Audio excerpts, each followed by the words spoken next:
launching the time exchange and getting the exchanges happening at the end of the summer. And so this workshop is part of that process of introducing the idea of the time exchange to people who are not familiar with time making. And for those of you who are and are like, okay, let's get into it, to give a little bit more of the nuts and bolts and go a little bit more in depth with the concept of time making. The way that our society comes at this is from more of a needs-based assessment. What do people need? How do we meet a need? Rather than what assets do we bring to the table to meet the needs? But what assets do we have to not only just like fill a gap, but expand it, make it even better? And so this sort of model is more of an assets-based, or coming at it from an assets-based perspective, recognizing that everybody has something to give. I had a person stay at my house because I need to go to a job interview, and I knew the phone company was coming, and they say, like, be at home from 8 to 8. I'm like, I'm going to be at home from 8 to 8. So, I honestly called someone, and I said, I need to go to Santa Monica.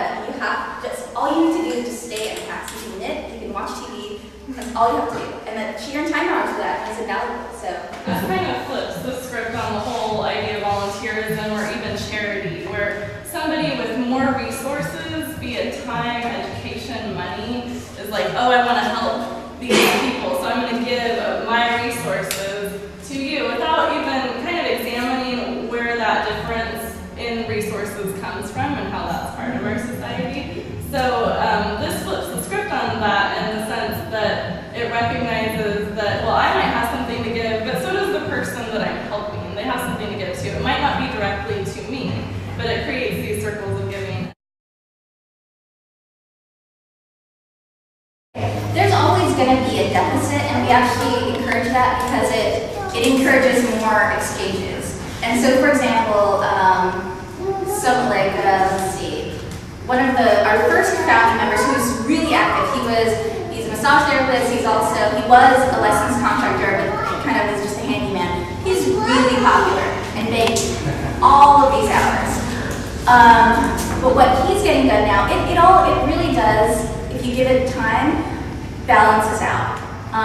Like for example, he's getting his website done. He wants to be more of a public speaker, so he has all these things that he needs done now. And the more organizations we partner with, the larger we grow, the more services that are useful to him.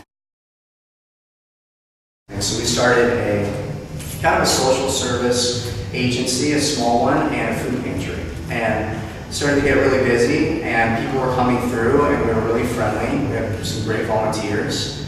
And as people came through, they realized that they liked being around the other volunteers, and so then they were coming in for food, but they were also wanting to volunteer.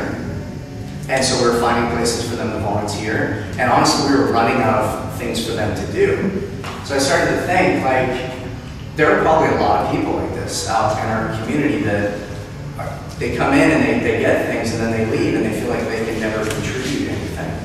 And oftentimes the reason why people are so keen on investing in others is because it makes them feel good to do it. And we're depriving other people that opportunity. So I kind of took a look around and found this resource through a friend of mine, time making, and we decided to start a time bank. And the idea initially was to connect people within our food pantry to the wider community, so they would rely on us less, and the community would be kind of their rock, their stability for them. So the first thing I did, and this is something that sounds like you guys are doing, is I said I can't do this myself. And it shouldn't belong to me, it shouldn't even belong to our church. So I went out into the community and started asking around about stakeholders. Who in this community, in the colony, in North Dallas, cares about the community, shows up at City Hall, makes an investment, who's vocal, who is involved, and who would be excited by this concept, and who would be a partner in this process.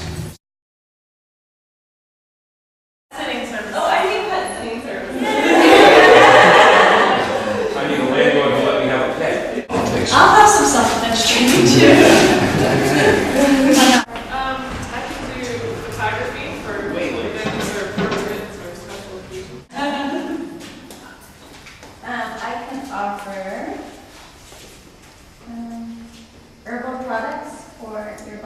Yes.